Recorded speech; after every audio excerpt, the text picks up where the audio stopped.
How do you manage to juggle acting, yoga, entrepreneurship, investing, everything else that you do? I'm still juggling, but very happy to have an amazing team right now. How has yoga helped you navigate your journey in mental health and your mindset for success? What I loved about yoga when I first started practicing it, it was you and your mat. Over time, you start to understand that the whole concept of it is you and your own journey. We're living in a digital age now, and there's so many streaming platforms, there's so much social media, there's so much content that's going to be pushed not only through the actors, the fans, the platforms. The eyeball exposure is insane, and your brand is immortal on that film screen. How would you advise those people that are struggling with mental health to improve that aspect? It's literally all in your mind. So your number one advice to people going through a tough mental health situation is to... Mohammed, thanks for joining Truth Central today. Obviously, you are an actor, yoga instructor, entrepreneur, involved in your family office, seemingly the jack of all trades. But before I get onto that, just want to talk about your involvement in the first feature film out of the UAE. Can you tell me about that? Of course. First of all, it's a pleasure being here. I'm very, very happy to be here and share this story. So thank you for having me. Thanks for coming. Thank you. Of course. So the first feature film, first feature film in the UAE was called City of Life. It was actually directed by my brother. It's actually how I got into acting, and we'll get into that story as well. But I'm very excited that today, as we speak, actually last night they were on, so it's every night now, they're shooting at night, but they've got 2 weeks left of shooting, and they're shooting City of Life Continuum. So the first feature film was released in 2009. It broke records in cinema. It had Natalie Dormer in it, the Queen of Game of Thrones, Jason Fleming, the father of Benjamin Button, and he was in Snatch, and he's been in a few big films. Sonu Sood, the Bollywood actor. It was a very, diverse. It really, shows the authenticity of Dubai, and it shows the real stories of Dubai. A lot of content you see around that it shows the materialistic side of what Dubai is. City of Life shows the true city of life, the true real stories of Dubai, and how diverse it is as well. So that was in 2009, and now 2025 they're shooting City of Life Continuum, which is a similar concept but different storylines. So if you haven't seen the first, I recommend, you don't have to watch the first to watch the second, but there's hints, so I recommend you watch the first as well. Nice. And how's the movie scene in Dubai? I guess given that this is the first feature film, you guys are building the foundation of the movie scene here. I mean, I think, Ali, my brother's the director, and he had a vision, and he's, one thing I respect about him is he's always wanted to be a director at, a very young age, and never changed. Until today, he's making film. And I'm very lucky to have kind of grown alongside him and indirectly be a part of his films, because I got into acting through him.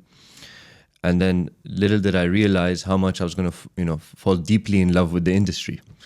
But I think when it comes to film, I think anything really, but especially the film industry, it's something that we need to all come together. It's a collaborative thing, and there's a lot of people playing their part.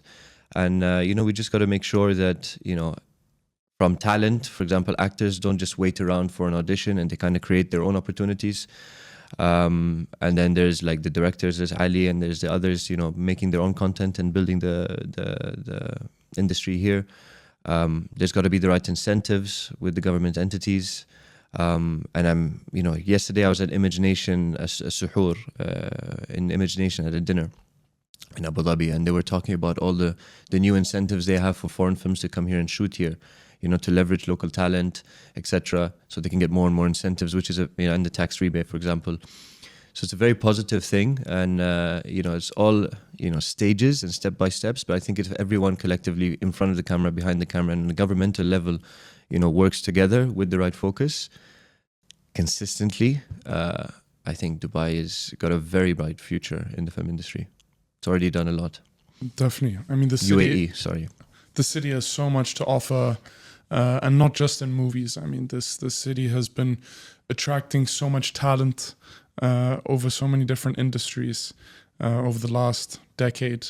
So it's about time that the movie scene starts popping. Yeah, I mean, so one thing that I've been pushing a lot as a narrative is you know, I used to be a football player, and when I stopped playing football, I thought, okay, what else did I do in my life that I, you know, was deeply in love with? You know, like football just made me feel like I was in my element when I was on the pitch.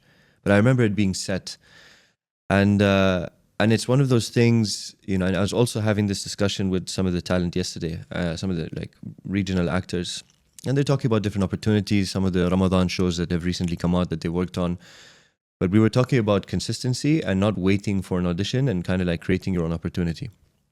And, you know, I'm glad that I'm a very determined person. And I did that when I stopped playing. I realized I loved film. So I got myself an agency in the UK, which I'm still a part of, Creative Screen Management. And the first audition they sent me was Hijack. And I remember when I got the audition, because I get typecasted a lot, being an Arab actor, you know, being terrorist roles or whatever other roles. And it's frustrating, so I have to reject a lot of them. But, you know, when Hijack came out, I actually initially, you know, straight away assumed that I was going to be one of those roles. So I forced myself to say, no, they're like, yeah, but Mohammed, it's A-listers, Idris Elba, so many other actors, etc., etc. Apple TV, and it was still something for me. I just felt in my core that I didn't want to be a part of, and thankfully I wasn't that in the show. You know, and the thing is, it was such an honor for me to be able to be on the #1 Apple TV show globally with the likes of Idris and the others, and representing the UAE talent on a global stage like that. So that just goes in saying to someone, if you have something you want to do, you just have to literally put yourself out there. You know, it's like doing an audition. You do like 20, 30. Maybe you get, I was fortunate enough to get it, you know, off the bat, the first audition, and I got it. But that's not luck, because my consistency was even before. It's kind of like the iceberg situation, you know, when you see everything at the top, but you don't know how deep it is in the ocean. Yes. You know, that kind of effect. But yeah, the narrative I was trying to get to was, we have immense talent in the UAE, in front of the camera, behind the camera, in different industries. But I'm talking specifically about the film industry. And very passionate people, very driven. And I think, you know, my ultimate goal would be to, one, continue to represent the UAE on a global stage, you know, continuing shows internationally. And hopefully that influences other talents to realize that they don't just have to stay regional, and that they can do it if they just put themselves out there. Second is getting foreign films, and I have access to a lot of production houses, you know, from LA to London to Thailand to India, and I'm more actively in touch with many, and the Arab world. And you know, when they want to shoot a film, why not shoot? How can I incentivize and you know, kind of like pivot them away from where they're trying to shoot? Like, there's a script I've read recently, and it was a story about someone who goes from India to America. And I said, why don't they go from India to Dubai and let the narrative be that, you know? And they were super open about it. So yeah, bringing more content in the region, representing as an actor, as a talent internationally, and influencing talent to be able to do the same. And I think finding the right incentives when films productions do come and shoot here, that our local talent are leveraged, and, you know, not only used because they're from here and that we need to, because they are talented and they are capable. One thing I'll never forget was when I was on the set of Hijack. I think it was the first day they picked me up from my house. I get to this huge set. It was like this indoor, you know, with like the plane and everything. And I was just, you know, looking at the whole. It was a big set, big situation, you know. So I was like, I started to question my own capabilities, and I was thinking, you know, am I worthy of being here? And I think that's also a mindset thing that everybody has to practice on a day-to-day. We'll get to that, I'm sure. But I think what happened to me was, as soon as I switched the internal dialogue, and I was like, no, I'm here because I'm capable, And that's just, with this kind of mindset, I think it's just going to allow me to further do more and more successful things regionally and internationally. And I think everything in life is about that mindset and that internal dialogue. So yeah, alhamdulillah, I'm very happy. I've been pushing and I'm still pushing, and I think it's a day-to-day thing. Sometimes you don't see the fruits for a while, but they come if you keep 100%. pushing. You gotta keep watering the seed with a lot of consistency and patience. And on that point, I also wanted to touch on the fact that you said you did 20 or 30 auditions. Obviously don't get every audition that you do. To highlight that success in many cases is also a numbers game. Success is a small part of an equation that includes failures and unsuccessful attempts. So if there is a goal that you want to achieve, some people, even the most successful people, have to try 100 times before they get success. It can be 1 in 10, 1 in 100. But if you stop after 5 attempts or you stop after 10 attempts, then the inevitable success may never come to you.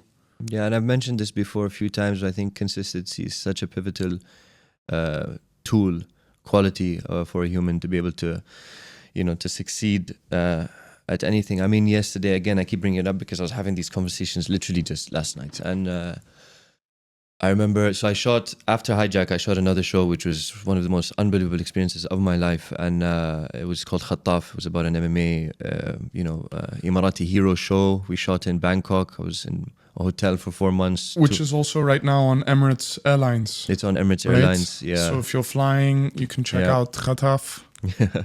I did all my own stunts. The stunt coordinator in that was Najmuddin Scorpion. Ali also had to audition for it. My brother Ali directed it. It's actually on the platform it's on is ADTV. So you can just get it on the App Store. There's English subtitles. Unfortunately, on the flights, there's no subtitles. But on the platform there is. And, we made sure that was very important to increase the eyeball exposure, because this is a show that everybody needed to watch. And I think film is about sharing. It's a narrative, it's a culture, and all eyeballs should have access to that. But yeah, yesterday they were coming to me and they're like, oh, so, how was your experience in Khattaf? And I was like, yeah, it was amazing. And they said you did very well. And I was very grateful for, their comments, like, thank you. And then they're like, so was it your first time?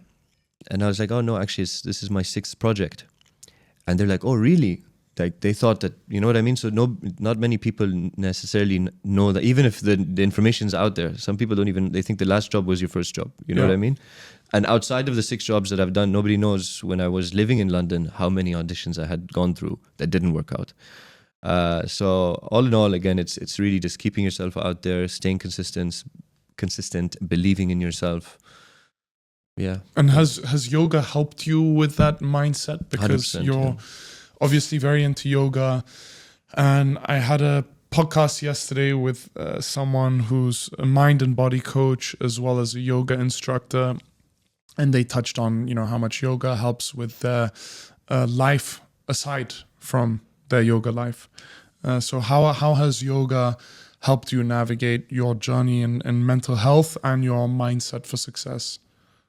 It's helped me immensely. I think what happened was I was a football player, as I mentioned, and basically playing sport. And this is actually not the right mentality to have, because even when you're an athlete, you should be competing with yourself. You shouldn't be looking over your shoulder. You just do the best you can and improve yourself as much as you can and focus on you. That's what I believe. A mature athlete would have this kind of mindset. Other maybe not so mature athletes would be looking over their shoulder. And that's in everything in life. And what I loved about yoga when I first started practicing it, that it was you and your mat. Like people are doing handstands, headstands, whatever else. And initially you would be turning the shoulder and be like, oh, let me try and do that. But then over time, you start to understand that the whole concept of it is it's you and your own journey, you and your own mat. And then there's a lot of qualities and things that, for example, my brother's wife actually got me into it a few years ago. And she would read poetry at the end of her practices. And very deep stuff, like stuff that you can really resonate with. And they hit me hard.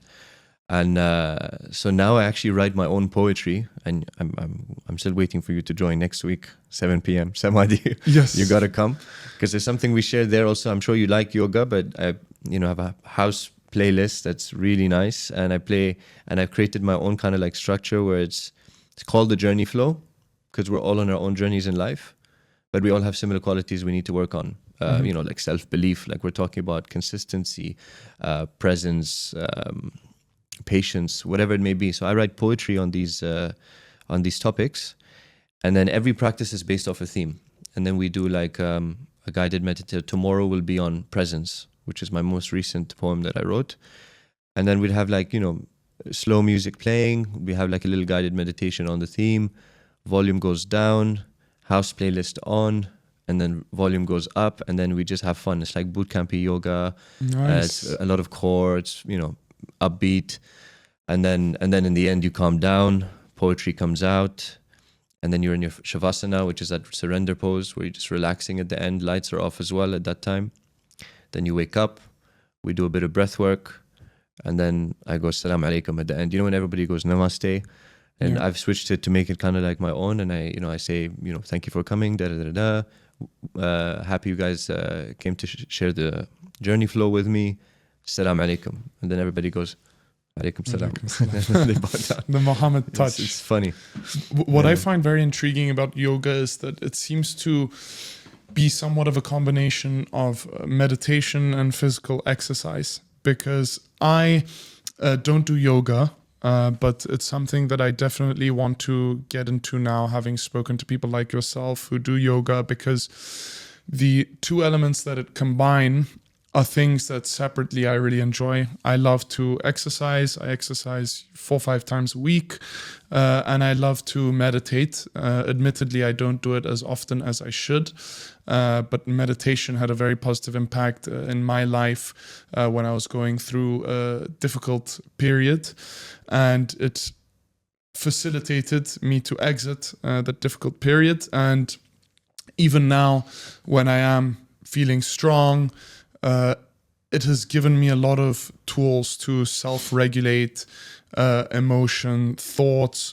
You mentioned presence, something that it has helped with a lot, because I noticed that a lot of the moments that you're in during the day, whether it's at work or driving a car or even having conversation with a friend, half the time you may not even be fully present. You're kind of in autopilot, operating or, doing tasks.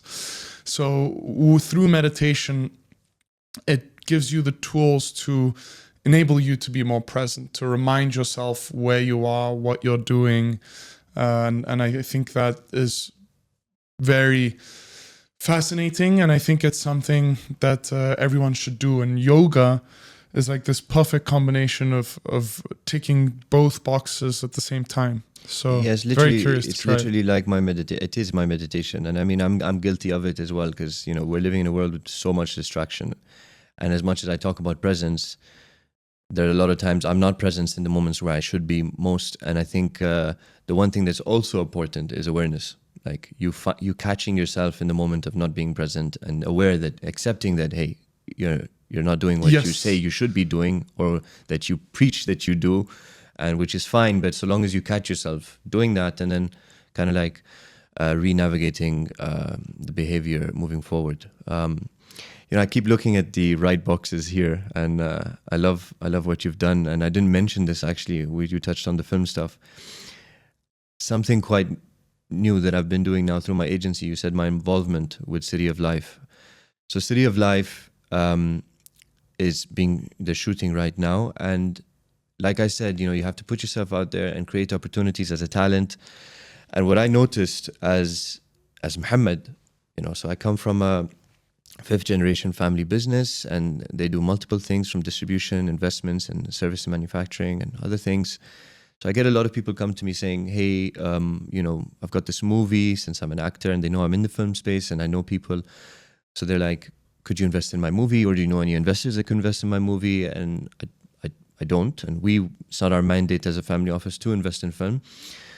But what I did think was, I have an agency called Versatile Synergy, and we do technology, so software, strategic partnerships, and marketing. Under the marketing umbrella, I was like, I'm doing sponsorships. I'm doing, I'm doing campaigns with influencers. We have access to any A-lister in Hollywood, like a long list of anyone you can imagine to do activations here.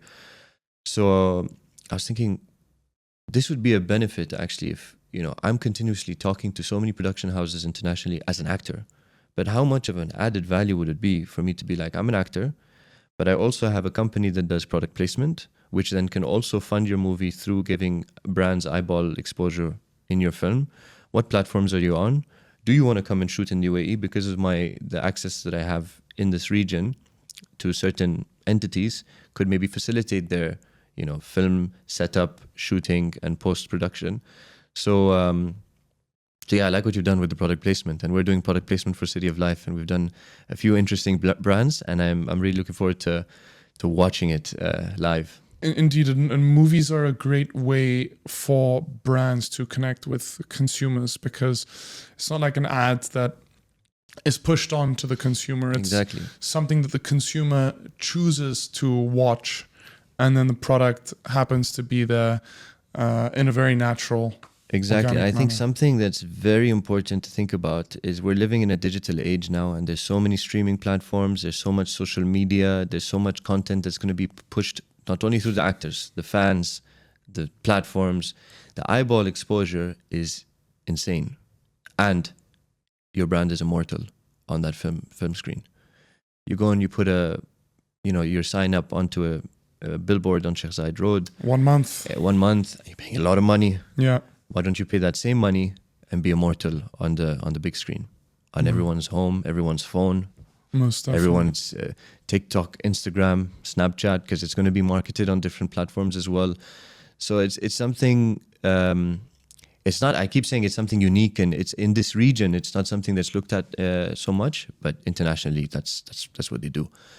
And I'm very happy that we're playing this role and moving this forward. And what better movie to work on than City of Life Continuum, and it's such an honor. And coming on set and watching my brother float, he's so passionate about making film.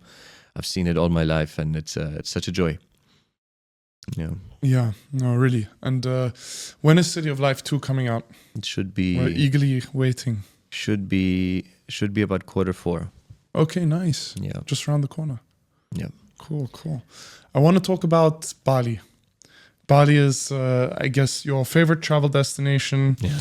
Somewhere that I went to for the first time last year that I really enjoyed, and I felt a special connection with. Usually when I travel to a new destination, I enjoy my time there, but because there are so many other or new different places to travel to in the world, and we have limited time, I have the viewpoint that it was great to see this place, but I look forward to going somewhere new next.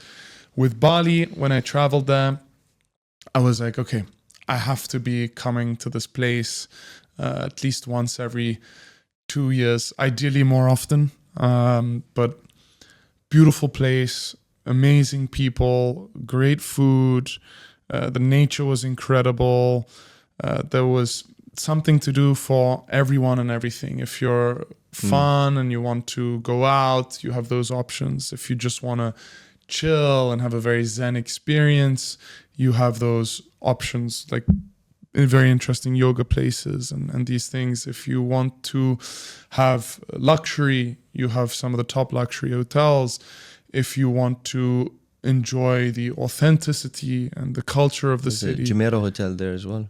Oh, really? Yeah. I didn't know that. Didn't know that. Yeah, seems, it's developing a lot. I want to get your viewpoints on Bali. What do you think of the place? When was the first time you visited? How has it changed? I've been a few times. I'm actually going next month again.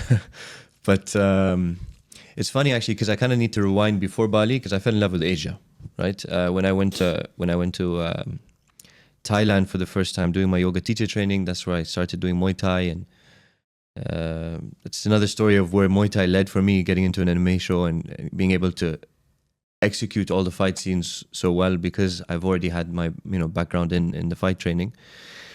But when I was in Thailand, I went to Koh Phangan, and I was in Koh Phangan for 2 months doing my yoga teacher training in a place called One Yoga, Thailand. Mm-hmm. Unbelievable place. Highly recommend anyone to go and try. But it was around COVID time, so I was like for the first time the only Muhammad in a place, on an island in a country or whatever you want to call it. And I was there for some time, and I remember everyone telling me, and I made a lot of friends on that island. And I remember they would always tell me, yeah, Muhammad, Koh Phangan is the sticky island. They call it the sticky island. You come, you stick, and never leave, because so many people, and that's a lot of islands. People come and then they realize the joy of life on an island and the value for money and everything that they can get, so they accept this life and they stay. Fair play. But when I had left, I still love that place and Thailand as well. But Bali was a different experience for me. I mean, not only that, like you said, the restaurants, the food, incredible, value for money, music, even better, like crowd, amazing, quality. And I've developed friendships there that have turned into like brothers like yourself. And I think that also goes a long way when you want to go back to a place you have family there. So for me, I have a lot of friends in Koh Phangan, but over time, people had moved and stuff. But Bali, I've developed really, really close friendships with people, and every time I go, I'm there for minimum a month. So I've actually loved it so much. And also, it's not just because I loved it, it's an opportunity. And you either, seize it or you don't. And I saw a big opportunity in the real estate industry there. So I decided, what, number one is going to keep me coming to come back if I open a company. That's not one. that you need more excuses to go to Bali. And number two, it's something fantastic to explore. And a lot of my friends also are developing and really cool stuff. And I also noticed that there's not much Arab, i.e. like, Gulf region, in Gulf presence investors. There's a few that I know, but not at a larger scale the way I know a lot of people there. There's a lot of Germans, Russians, Australians. It's very mixed as well. So I don't want to just generalize, but there's not much Khariji, like, Gulf people, investors looking in that area. They look at America, UK, different investment opportunities around Europe when they want to diversify their portfolio. But not even Bangkok. A lot of people get stuff there, but they don't. And Bali, also the ownership structure is so easy. You just open a company. It's not difficult to do so. You don't need a local partner to own. You can also own freehold, which a lot of people don't realize. And I thought, it'd be an amazing opportunity for me to then leverage my access to a lot of these Arab investors and, assist them with an additional value of diversifying their portfolio in a market where it's booming, an amazing place to have a home. Its occupancy on the Airbnbs is super high. It's a very profitable, a good place to have a real estate, especially for diversification purposes. And yeah, so I set up this company called More Bali Investments, and the idea is for me to deliver more Bali experiences, homes, investment opportunities for people. Because whenever you go to Bali, you always want more of Bali, and yeah. Definitely. I mean, progress and development are most definitely positive things, especially adding more housing makes it more affordable, provides more options, and increases capacity for more people to be able to enjoy such a wonderful place. However, I'm thinking as to whether or not that is somewhat of a double-edged sword. Are you in any way worried that, given the scale and speed at which Bali is developing and having new accommodation options, that Bali may lose its magic touch or authenticity? Will it bring, a different crowd? It's funny because you're saying that, and we're in Dubai, and a lot of people say that over time in the way it's grown, that it's lost its authenticity, and to me it hasn't. Of course, a place. Interesting parallel. It's depending on where you go, right? Yeah. You go to Dubai and you hang around DIFC and just go to places that are just super modern, you're not going to experience the authenticity of it. So it's what you seek, right? So if whatever you seek is what you're going to come out and say, that's what that place is like. You can't blame it on the place. So you're saying that all this new development in Bali is just going to provide people with additional options, but it will not lead to a loss of authenticity and touch for those who want to experience that? I wouldn't say so, but I mean, of course, there's a touch of it that does have to go, because then there's new has to be embraced as well. But that's life, you know. Change is inevitable. You have to embrace the new. You have to try as much as you can to hold on to, you know, those other bits. But I think, you know, Dubai is a perfect example. And the thing is, when I always have this argument, because people say it's lost its authenticity, which it hasn't. If anything, it's shown the world what it's able to achieve. It's shown the world what humans can achieve. Yes. Because this city, there's no place in the world has achieved what this city has achieved, this country. And that's pure leadership. And I think with the right leadership, then not all has to be lost. Yeah, most definitely. And I don't think, to be honest, I don't think there's any example in modern history, at least, that has progressed more than this place has progressed in 25 years. To think that this was almost essentially a desert a generation ago is wild. You know, you were even saying the street that you grew up in was covered in sand. Yeah. There were barely any buildings. And like, now we look at it, it's like prime time Jumeirah. Yeah. You know? Yeah. I remember literally, even so it was Jumeirah. I remember I used to grow up going to my friend's house in Bersha, and there was no roads. It was just rocky roads everywhere. We're just on the motorbikes and the buggies, and it was good times. But times are still good, and I think you know, it's people can easily always dwell on anything. You're in the best place in life, you're in the worst place in life. There's always a position of perspective where you can shift to being a dweller. Yes. Or somebody that counts their blessings and is grateful. And you cannot be more thankful of being in the city. And if you're blind and you cannot, you know, feel or witness or, you know, mentally absorb how blessed you are being in a place like this, then there's a lot of inner work you're going to have to work on. Yeah. Well said, well said. And while we mentioned your house, I just remembered you were kind enough to invite me to your place this Ramadan to have iftar with your family. That was nice.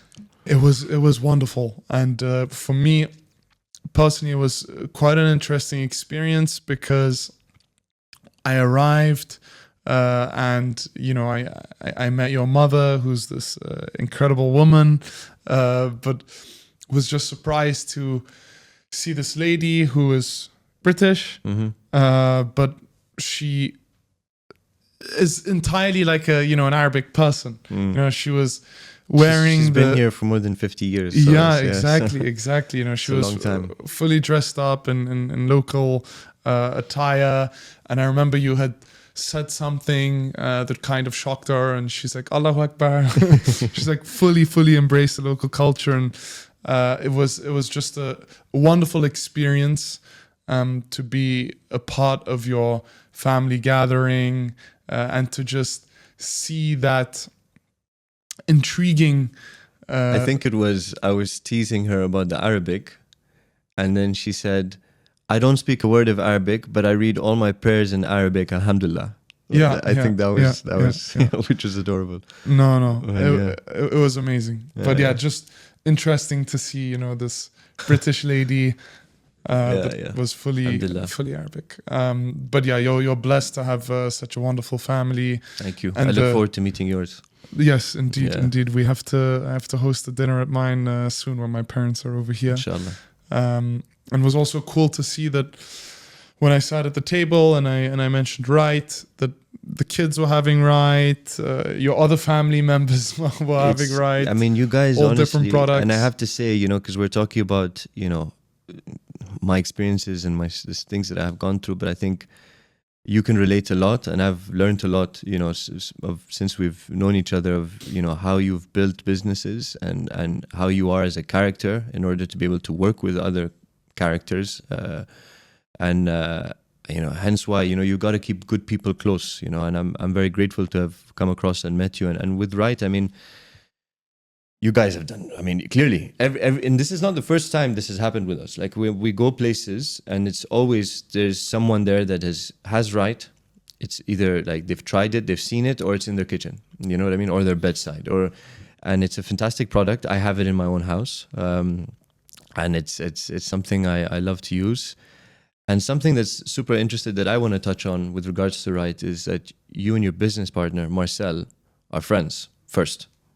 You know, it's a topic that I always kind of like wanted to, you know, elaborate on a bit, because a lot of people always argue with me on the side of you should never do business with friends. And I'm a full believer of doing business with friends, and it's all about bringing good people together, right? So, you know, what is your experience on that? Like, Yeah, it's interesting. I mean, before I dive into that, just want to highlight that with Right specifically, I have 3 business partners. I have Marcel, obviously, then Sebastian and Guillaume, the co-founders, who have been doing a phenomenal job in building the brand and are very, very capable entrepreneurs. because I know I'm aware of, because I was saying for Right as well as the other businesses. Yes, So yes. that's, yeah, I didn't mention that point. Yeah. So Marcel and I, it's quite an interesting story because our partnership goes far beyond our partnership. Because my father and his father have been business partners for more than 40 years. And Marcel and I decided to give it a shot while I was at university. He actually reached out to me because he's 3 years older and he had already started working. And he reached out to me asking if I would be interested in exploring a potential partnership with him. To which I said yes, because I've seen that it works. The model worked. Yeah, exactly. The model worked. But when you go into it, there's obviously a lot of complications. And what I can say is that a business partnership is definitely not easy and an incredibly smooth process. It's essentially a form of marriage, but in work rather than personal life. So the person you're married to on paper, you share all your personal life with, which is a very big aspect of our lives. And then the person you're in business partnership with is the person that you share your work life, which is just as big a part of your life in terms of the time that you spend in it. And the one thing that I would say is the most important aspect of a business partnership is trust. Like with marriage, trust is the ultimate foundation of the function of the partnership. And if you don't have that, then there is no partnership to be had, because there will always be opportunities for one to be able to screw the other one over. And if you're having to worry about whether or not your partner is going to screw you over rather than work to create value for the company and for both of you, then the partnership is never going to succeed. And what I was incredibly blessed with is the foundation of trust that Marcel and I have had from day one, given the trust that our parents had shared. So I was incredibly lucky with that. You know, we started this partnership within the first week. I had, the spare key to his house, his car, and vice versa. We share bank accounts, we share a company, we share essentially everything. That's amazing. And yeah, it's an interesting dynamic, but it does come with its challenges, especially in the first couple of years when he had already been exposed to the work life, had some work experience, and it was my first 1 or 2 years of work. I quite simply didn't have the same degree of work ethic, capacity, knowledge, experience. These things come over time. And Marcel had some experience. He had an incredible work ethic. He still does. And that in the early stages did cause some friction. But with time and, with some experience with my work ethic, developing and improving, that friction started to dissipate and dissolve. And now I feel, and I'm sure he feels, that we're both incredibly lucky to have this dynamic between us. And we have very different perspectives but we share the same values. And I think that's quite important in partnerships to bring in different skill sets and different perspectives, but to have the same vision and values. I agree. I don't know if you remember when you were at the event. I did Versatile Synergy event around wellness, where I had the government, Dubai Digital Chambers, Continuous Ventures. Do you remember on stage? And we were talking about why invest in Dubai. So we had our family office manager, Ali Akram, representing the family office. There was me moderating, the Guggenheim brothers from LA, Continuous Ventures, Colin Meagle, CEO, super successful tech Irish entrepreneur, and Dubai Digital Chambers. And I'll never forget when they asked about, being a fifth generation family business in this region is not very common. And their question was, what are, the main points for you to like kind of last so long? And his basically one word was what you just said, which is values. You stick to your values and you'll be fine. There are things that, move around. And there's another thing you mentioned, which was, sometimes, because you're different people, right? And you have different perspectives and things. And sometimes misunderstandings can happen, and they will, and they always will. This is life. I think communication plays a huge part. And being, ready, a lot of people aren't, unfortunately. And this tarnishes relationships so unnecessarily, but being ready to have the uncomfortable conversation. You know what I mean? So very, very important point in any relationship dynamic. And I think that's something that I learned through my business partnership, is that in any relationship dynamic you have, whether it's with friends, a girlfriend, wife, or a business partnership, is that if you have solid values and you're both committed to each other and this mission that you're building, whether it's family life with your life partner or your company with your business partner, there's very little that cannot be resolved through transparent, direct communication. Exactly. And I've been through my fair share of experiences where things were to happen, and I just shockingly I was like,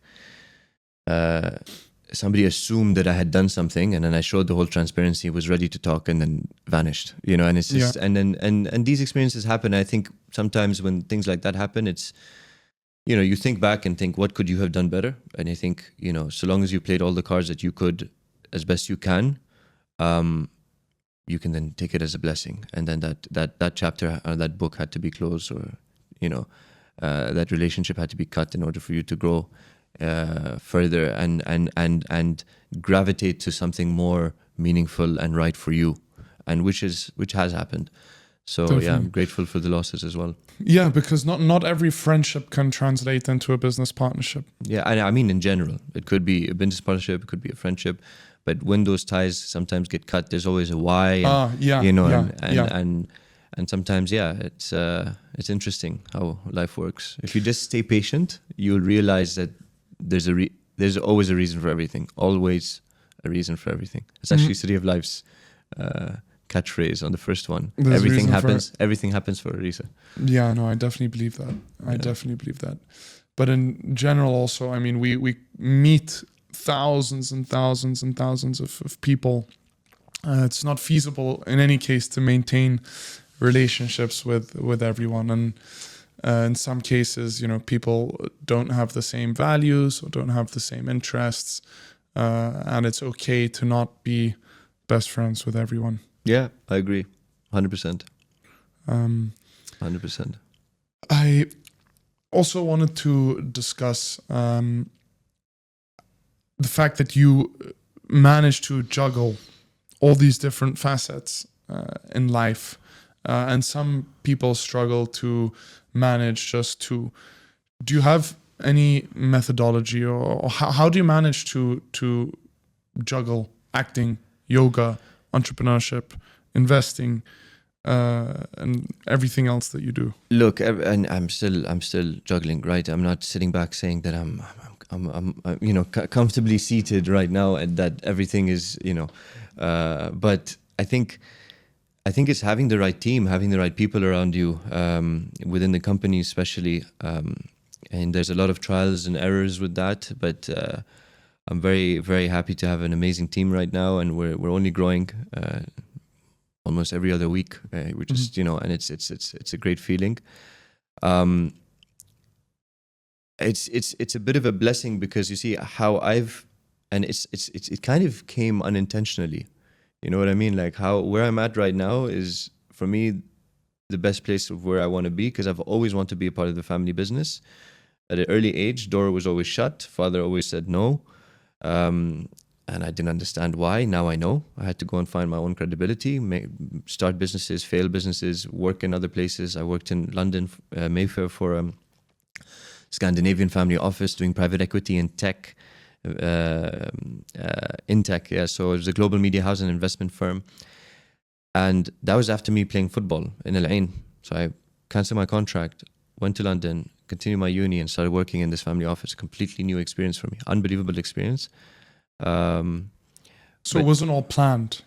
You No, know, it wasn't. one thing led to another. And One thing, yeah, it's very like, even with filmmaking, like I was born with a brother who loved making movies, almost by force, or I didn't even know if I could make a decision at this age. I have videos of me barely walking, making movies, home movies, Yeah. Baby Batman, Baby Bond, and all those, The Mob, which is like a mafia movie we made. Is like, you know, not crayon, like marker makeup, Yeah. you know, and like wearing suits as if we're in the mafia.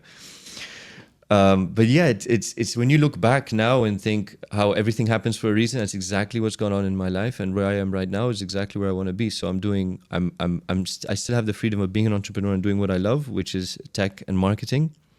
I still can pursue my passion in acting, which I've done so far in a good way, and I'd like to do it much more. And then I've connected my acting passion to the marketing agency, where now I can fund films through product placement. My business is now partnered on the VC side of the family business, so I'm also now adding value to the family business. I also do BD across the board, but that's every opportunity that comes, opportunistic things come, I share. But my day-to-day is versatile. And yeah, it happened very organically, you know, and football not working out, me learning about acceptance. I think also my whole 20s, you know, I'm actually hitting 34 next week. So it's, I look back now at how much I have changed, and for the better, alhamdulillah. And I think, you know, I just kind of, and how much things have changed. Forget 10 years. I mean, a year, how much has changed. So it's so exciting to be super proactive, because so much can change, and in a good way, that it's like almost a fix. You're addicted to just being active and be realizing that things don't come out straight away. And then once you start seeing the fruits of your labor, it's like you're fueled to drive even more. Very motivating. Very motivating, yeah. And I also want to talk about the topic of mental health, because it's a area that a lot of young people, and both men and women, struggle with, particularly in this day and age, where we have social media and we're constantly drawing comparisons between us and the best forms of people. You know, no one's going to post something that doesn't reflect the best version of themselves, or at least that's what social media is used most frequently for. And yoga, you had mentioned, had helped you in this journey in improving your mental health. What do you have to say to anyone that's going through a challenging period in their mental health? Had you ever been through a challenging period in mental health that perhaps people can resonate with? And how would you advise those people that are struggling with mental health to improve that aspect? I mean, it's a topic I love, and even when I write the poetry, it's like kind of like my own conversation with myself as I share it in the classes. And yoga, yes, played its benefit, but it's literally all in your mind. It's all about the dialogue you have with yourself, and being aware of that. So I think when it comes to terms of mental health, I think being able to speak up and trusting your close circle, your family, your close friends, I think a lot in like men's mental health especially, they don't speak up. If they speak up, they're weak. If they speak up, they're not a man. They're not a, so I'm not saying to go put it on your story and broadcast to the world that something bad has happened to you or that you're depressed.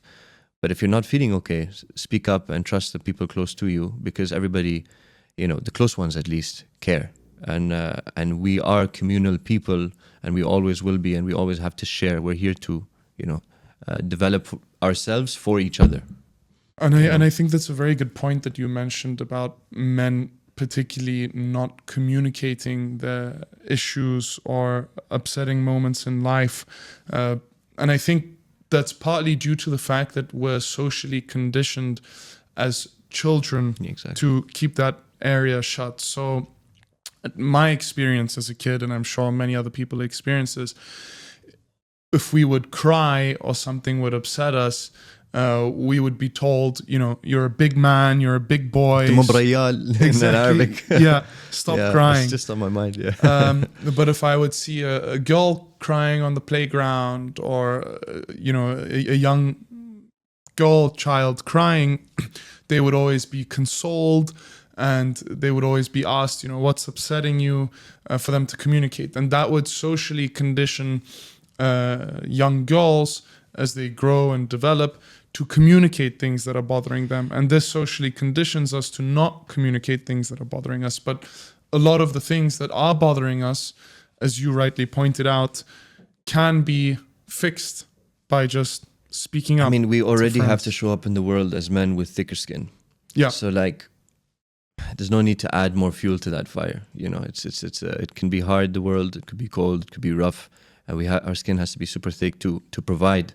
We're providers, we're protectors, and we want to, look after our family and succeed in order to do so. So I think we already have that thick skin.